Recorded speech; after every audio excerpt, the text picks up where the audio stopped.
And the people were in business for, I think maybe 2 years at that point. And I was like, okay, so we're going to do an I-9 project. And I had to go and get everybody to do their I-9s, and then I submitted them all to E-Verify and put right in there that they were late.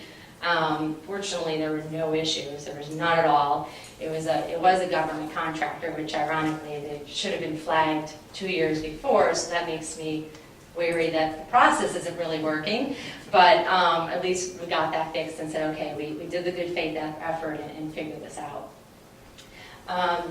So for the penalties up here, I'm not going to go through everything, but anywhere from $250 to $2,000, and then all the way to $10,000 in jail. And you're really not going to go to jail if you have one person, and if you report it. But if you consistently do it, say, oh, nobody's flagged me yet, I'm just going to keep hiring. I'm going to hire these guys, and that's it. They're getting paid. Payroll hasn't been flagged. Everybody's happy. People have gone to jail for this, and more than 6 months, 2 years, 5 years. And you're basically abusing the system and you're breaking the law. Even though you think you might be helping people, which you are, you're putting food on their table and helping their family, but it's still breaking the law. So don't do it. Stolen identity. So what happens if you have someone who gave you a fake Social Security number? Let's just say they're not illegal immigrant. They just gave you a fake Social Security number. It went through because it's a real number. You've been paying them. You've been there for 6 months. You've been paying them. Everybody's happy. Performance is great. And then all of a sudden, for some reason, something comes back, or you get a report, or the bank calls you. It's like this person does not match up to this person. What you have to do is you have to complete a new I-9 and submit it to E-Verify. If you're in E-Verify, otherwise a Social Security number administration. You have to submit IRS forms, because let's just say it was Amy who was using your identity. She really likes you and she wants to be you. What happens now is the money that you're making went on her tax return, and she didn't get any of that. So that's another reason when you usually figure it out. She's getting some tax return in the mail, or she's like, what the heck?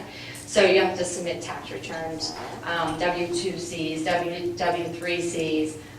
The whole company as a whole might have to do a 941, depending how long this has been going on. So it's really, really a pain. It's not fun. If you've already closed your year-end books and you've already submitted everything, now you have to go through all the way back. If the person's been there a few years and they haven't got caught. And if, honestly, what do you do? Would you fire them? Anybody?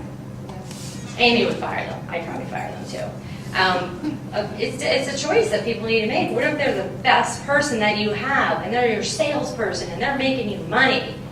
It's up to the employer. This is why it's good to have policies in place. Almost nobody has this policy. Hey, if you give me a fake number, we're gonna give you 3 chances. Most people are probably gonna fire them, but you don't have to. It's up to you guys.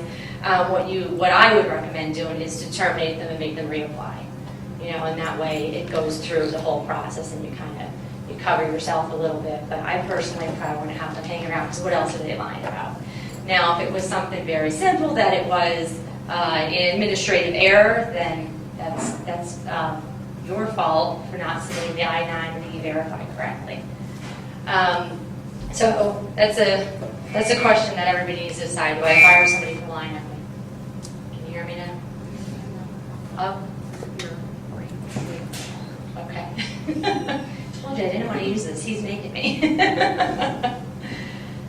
All right, so just to wrap up on here, fake or stolen Social Security numbers are very common. Use a resource to help prevent hiring someone with a fake Social Security number. And bottom line, how does it impact your business? Time and money. Everything is time and money. It's the time you spent and the money you spent cleaning it up. We're going to talk about illegitimate, whoa, no, I can't say that, fake college degrees. Does anybody ever hear of diploma mills? I mean, if you, right here, Google this, and you could do it right now, or you don't have to, you can trust me. Fake college degrees, I did this the other day, and it said it took 30 seconds for over 1 million hits to come up. The first 20 were advertisements how to buy one. So how would you know if somebody's telling you they have a degree from UCF? Anybody? You just believe them? Everybody's honest. You don't know right off the bat. You just hope that they're telling you the truth. Well, there are ways to know. What you want to do is you want to ask for copies or transcripts. But guess what? Those advertisements even give you fake transcripts. And they're probably really good grades on those transcripts, too. I mean, come on, not everybody's getting all A's. So what you really want to do is you want to contact the school directly and ask for a transcript. There's usually a fee. If anybody has ever been through a licensure process or anything, you usually have to get your transcript sent to the agency, and you can't get it delivered to your house. It has to go to them, and it's sealed, and there's a stamp on it. That's what you need to do. That's how you know that somebody has a real college degree. Oh, but their LinkedIn profile says they graduated with a master's from UCF. Oh, yay, that must be true. It's probably, there's a good chance that it may not be true. It could be. And if you are, say, looking for somebody who's an RN, verify with the state that they have an RN. I used to work for an engineering firm for 13, 14 years. And so we have professional engineers from all over the country and all over the world that we were hiring. And most of those type of agencies have a website that you could literally just plug in their number or their name to find out if they have an engineering license and if it's active or inactive. So a lot of this stuff is free, you just have to do your due diligence. So this is my question here. Getting a transcript takes 4 weeks, could take a day depending on who the school is. They may email it to you. You don't really know if that's the person that you're talking to. Who has time for that? Who has time to wait 4 weeks to verify that this person that you need tomorrow has a degree or not? Not many people. Some companies take a very long time for the hiring process. Most companies want to hire someone right away and get them in within 2 weeks after the person gets their notice.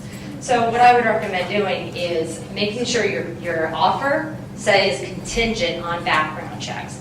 And you could even state in there, in our background checks take 4 weeks. So if they're lying on something on their application or their resume and you hire them, then you could terminate them later because you found out that they lied previously. It's a big, long process, but it's worth it. It's worth it to have all of this in place. You could also pay a third party to do this. There's a lot of background check agencies that will also do the college degrees, the employment verification. They'll do all that for you. Is it free? No. Is it worth it? Yes. Here's an example. You are a professional engineering organization and you need 10 engineers that you assigned to this project to have PEs. And it's a huge project, millions of dollars.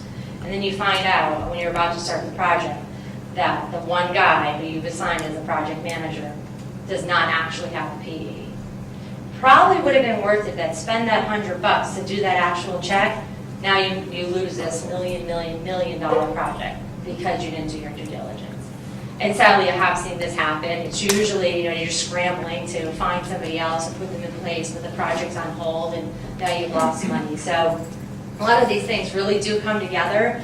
It's just in the moment when you're dealing with it, and if you don't have a qualified HR person or just an administrative person who knows this, you're just like, hey, yeah, it's fine. I know them, they're my neighbor, just get them in the door. And then you find out later that there's some kind of issue. They either have a fake degree, they have a stolen social security number, there's more. Wait till the next couple slides.